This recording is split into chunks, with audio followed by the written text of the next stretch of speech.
अब संहिता संज्ञा के संदर्भ में विद्वानों के द्वारा एक कारिका दी गई है कि यह जो संहिता संज्ञा है वह सभी जगह नहीं होती।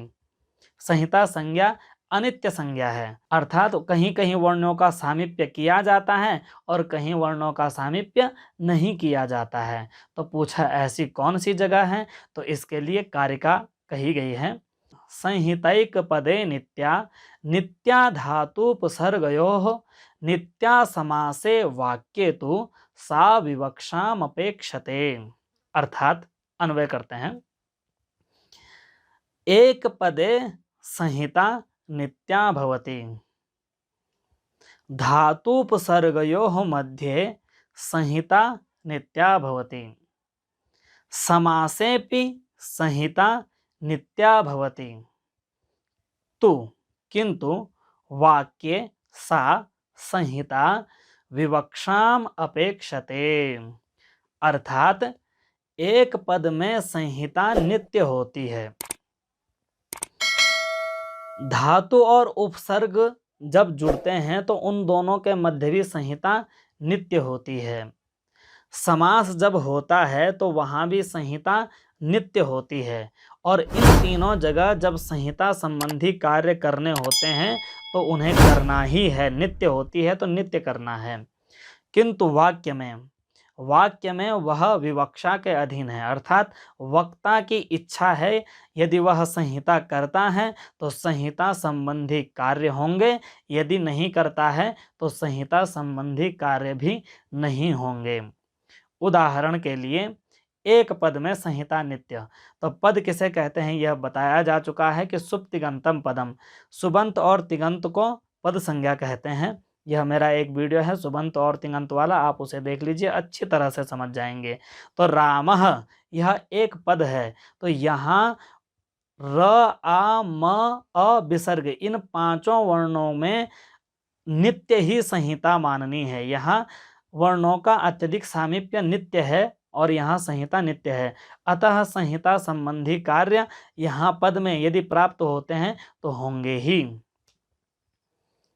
दूसरा धातुपसर्गयोः, धातुपसर्गयोः, धातु और उपसर्ग जब जुड़ते हैं तो धातु में भी वर्ण होते हैं और उपसर्ग में भी कुछ वर्ण होते हैं, तो उन वर्णों में भी परस्पर संहिता नित्य होती है। तो धातु और उपसर्ग में जब संहिता संबंधी कार्य प्राप्त होता है वह नित्य ही होता है। जैसे अन्वाख्यायते, इस शब्द में अनु आ ये दो उपसर्ग हैं और ख्याय यह धातु है जिससे शब्द बना है अन्वाख्यायते।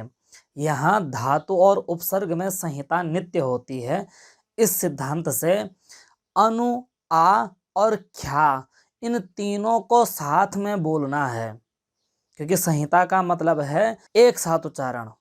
तो अन्वाख्यायते यह बोलना है, अर्थात यहाँ संहिता नित्य होगी।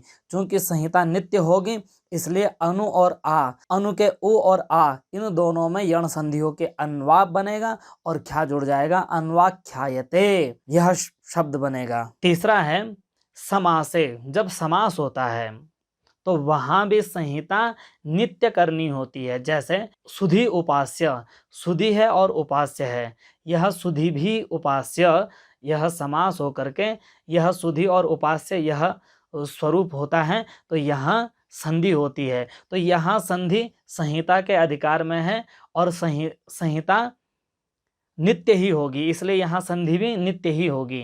तो जब संधि नित्य होती है तो शुद्ध्युपास्य यह बनता है। यहाँ सुधि और उपास्य शब्द का समास हुआ है, तो समास में संहिता नित्य होती है, तो संहिता संबंधी कार्य संधि इत्यादि भी नित्य होते हैं। किंतु वाक्य में संहिता विवक्षा के अधीन है। वक्ता चाहे तो संहिता करे, वक्ता चाहे तो संहिता न करे। इसलिए वाक्य में कई जगह कुछ लेखक शब्दों को जोड़ते नहीं हैं, जहां संधि प्राप्त रहती है वहां संधि नहीं करते हैं। क्यों? क्योंकि वाक्य में संहिता वक्ता के अधीन है। तो जब वक्ता के अधीन हो जाती है और संधियां जितनी हैं वो संहिता के अधिकार में हैं, तो संहिता जब वक्ता के अधीन है तो हम संहिता नहीं करेंगे तो फिर संधि भी नहीं होगी। वाक्य का उदाहरण जैसे कि आप देखते होंगे कि मैं कई जगह विच्छेद करके लिखता हूँ, तो कुछ लोग कहते हैं कि यह गलत है। वस्तुतः यह गलत नहीं है, सैद्धांतिक है। जैसे आपने पुस्तक में पढ़ा होगा, तेनानुनासिकास्ते द्वयोर्द्वयोः संज्ञा, यह पुस्तक में लिखा है। लेकिन मैंने जब लिखा है तो शायद आपने ध्यान दिया होगा, यहाँ देखिए कि क्या लिखा है, तेन अननुनासिकाः ते द्वयोः द्वयोः संज्ञा। क्या ऐसा लिखना गलत है? नहीं। क्यों? क्योंकि यह वाक्य है और इस वाक्य का वक्ता हूँ मैं, और इस वाक्य में मेरे अनुसार संहिता होगी। मैं यदि संहिता करता हूँ तो तेनानुनासिकास्ते द्वयोर्द्वयोः संज्ञा, यह स्वरूप होगा। क्यों? क्योंकि वहाँ संहिता मैंने की है, और जब वहाँ संहिता की है तो वहाँ संहिता संबंधी कार्य संधि होंगे, जिससे वाक्य का स्वरूप होगा तेनानुनासिकास्ते द्वयोर्द्वयोः संज्ञा। वहाँ तेन और अनुनासिक इन दोनों में दीर्घ संधि हुई है, और अनुनासिकाः ते यहाँ विसर्ग संधि हुई है, और द्वयोः द्वयोः यहाँ द्वयोर्द्वयोः यहाँ भी विसर्ग संधि हुई है। द्वयोः संज्ञा, यहाँ भी द्वयोः संज्ञा, इन दोनों के बीच में संधि की गई है। लेकिन जब मेरी इच्छा नहीं है तब वहाँ संहिता नहीं होगी, और जब संहिता नहीं होगी तो संहिता से होने वाला संधि कार्य भी नहीं होगा। तब वाक्य का स्वरूप क्या रह जाएगा? तेन अननुनासिकाः ते द्वयोः द्वयोः संज्ञा। इस तरह से ऐसा लेखन भी नियम विरुद्ध नहीं है, बिल्कुल शुद्ध है। तो ये तो हुआ शास्त्रीय ज्ञान।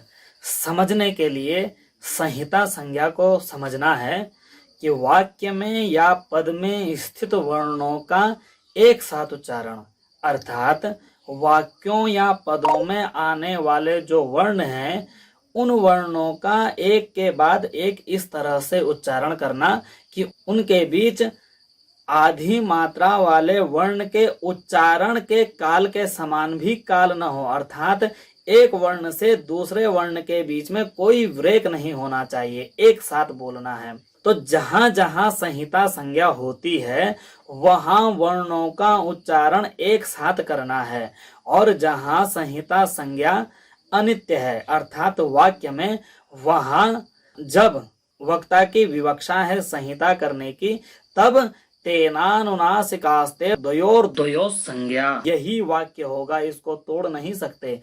और जब संहिता नहीं होगी तब आप वाक्य में स्थित पदों को अलग अलग बोल सकते हैं, अर्थात तेन अननुनासिकाः ते द्वयोः द्वयोः संज्ञा।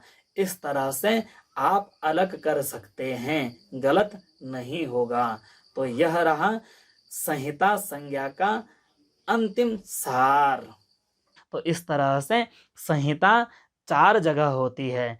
पद में नित्य होती है, धातु और उपसर्ग के बीच भी नित्य होती है, और समास में नित्य होती है। किंतु जहाँ वाक्य आता है, वाक्य में वक्ता की इच्छा के अनुसार कभी होती है, जब वह चाहता है तब होती है, और जब नहीं चाहता है तब नहीं होती। तो इस तरह से संहितैक पदे नित्या नित्या धातुपसर्गयो नित्या समासे वाक्य तो सा विवक्षाम अपेक्षते, इस कारिका के सहायता से संहिता संज्ञा संबंधी चर्चा समाप्त होती है। इस संबंधी कोई भी जिज्ञासा हो तो आप कमेंट बॉक्स में पूछ सकते हैं। तब तक के लिए हमें इजाज़त दीजिए। नमस्कार।